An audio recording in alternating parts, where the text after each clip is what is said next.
একটু গৌর চন্দ্রিকা আস্বাদন করব, কারণ গৌর কৃপা না হলে তো কৃষ্ণ কৃপা হয় না মা। তাই ছোট্ট করে একটু গৌর চন্দ্রিকা আস্বাদন করব।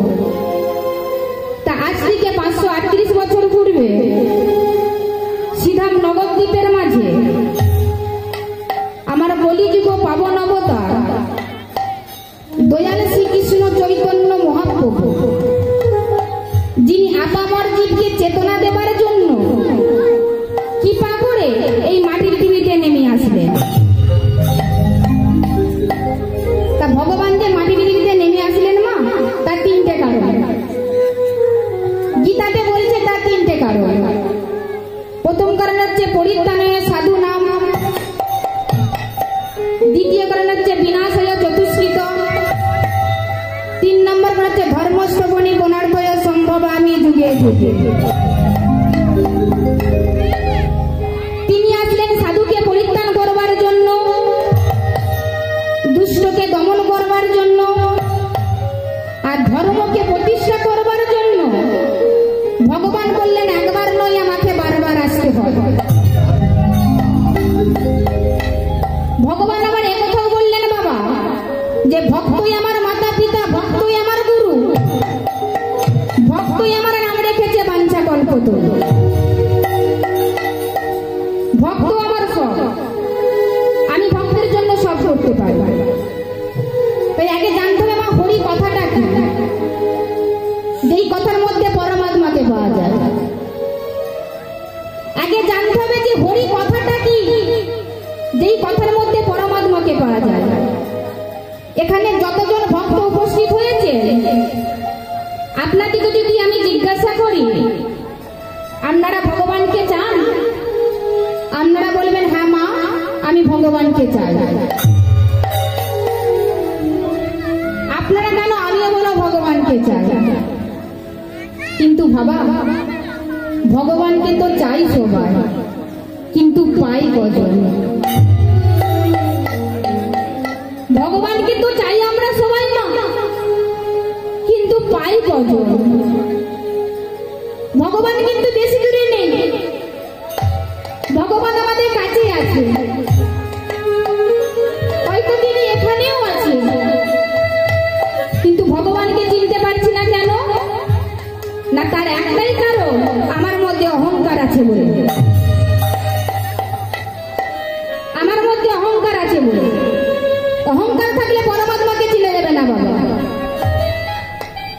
আমার মধ্যে যদি অহংকার থাকে, ভগবান যদি এখানে দাঁড়িয়ে থাকে, তথাপি আমি ভগবানকে চিনতে পারবো না। অহংকার থাকলেই যদি পরমাত্মাকে চিনা যেত বাবা, তাহলে শিশুপাল চিনতে পারত। অহংকার থাকলেই যদি পরমাত্মাকে চিনা যেত, তাহলে হিরণ্যকশিপুর চিনতে পারত। অহংকার থাকলেই যদি পরমাত্মাকে চিনা যেত মা, তাহলে দুর্যোধন চিনতে পারত। ভগবান গিয়েছিলেন দুর্যোধনের কাছে, গিয়ে বললেন, দুর্যোধন, এত বড় রক্তক্ষয়ী যুদ্ধ তুমি বন্ধ করে 5টা ভাইকে 5টা গ্রাম দান করে দাও,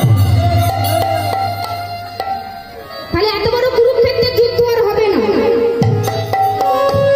তুমি 5টা ভাইকে 5টা গ্রাম দান করে দাও। অমনি দুর্যোধন বলল যে তুমি আমাকে জ্ঞান দিতে এসেছো, তুমি আমাকে জ্ঞান দিতে এসেছো। এই যে কোথায় আছিস, এ বেটা গোয়ালার ছেলেকে এক্ষুনি স্তম্ভের মধ্যে দড়ি নিয়ে বেঁধে ফেল। আর যেই কথা বলেছে বাবা, দুর্যোধনের সেনারা ভগবানকে বেঁধে ফেলেছে। যেই বেঁধে ফেলেছে, অমনি দুর্যোধন হাসছে যে আমি দুর্যোধন, আমার সাথে খারাপ ব্যবহার করে এটাই হলো শাস্তি। আজকে সারাটা দিন তুমি আমার ঘরে বাধা থাকবে। এই বলে দুর্যোধন যেই পেছন ফিরেছে, দেখতে পেছনে পরমেশ্বর শ্রীহরি দাঁড়িয়ে আছে।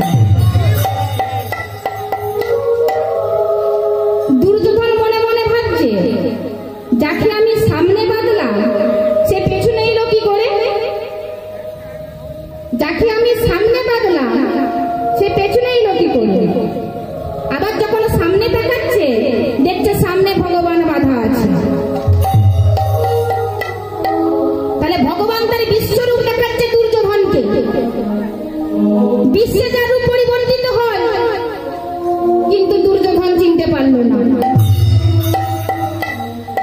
দুর্যোধন চিনতে পারল না, তাই শাস্ত্রে বলল কৃপা করে বিশ্বরূপ দেখাইল দুর্যোধনে, কিন্তু চিনিতে পারিল না দুর্যোধন বিনা ভক্তির কারণে। তাহলে ভক্তি নেই বলে ভগবানকে চিনতে পারল না। তা ভক্তি যদি না থাকে মা, সেই ভক্তি আমরা পাবো কোথা থেকে? এটা আগে জানতে হবে। ভক্তি যদি আমাদের মধ্যে না থাকে, সেই ভক্তি আমরা পাবো কোথা থেকে? শাস্ত্র বলল তার জন্য সাধু সঙ্গ করতে হবে, তার জন্য সাধু সঙ্গ করতে হবে। তবে হ্যাঁ বাবা, সাধুকে ছুঁয়ে থাকা মানে সাধু সঙ্গ নয়। সাধু আপনার বাড়িতে গেছে, আপনি এক থালা চাল আর 10 টাকা দান করলে বললেন এটা সাধু সঙ্গ নয়। সাধু আপনার বাড়িতে যায়, এইটা এক জন্মে নয়, পূর্ব জন্মের স্বীকৃতি। শাস্ত্রে বলছে পূর্ব জন্মে যদি থাকে স্বীকৃতি সঞ্চয়, তবে তো এ জন্মে হয় সাধুগুরু বৈষ্ণবের উপচয়। পূর্ব জন্মের স্বীকৃতি থাকতে হয় বাবা, তবে সাধুগুরু বৈষ্ণব আমার বাড়িতে আসবে। তাই সাধুকে ছুঁয়ে থাকা মানে সাধু সঙ্গ নয়, আর সাধুকে 10 টাকা দান করা মানে সাধু সঙ্গ নয়। সাধু সঙ্গ কাকে বলে?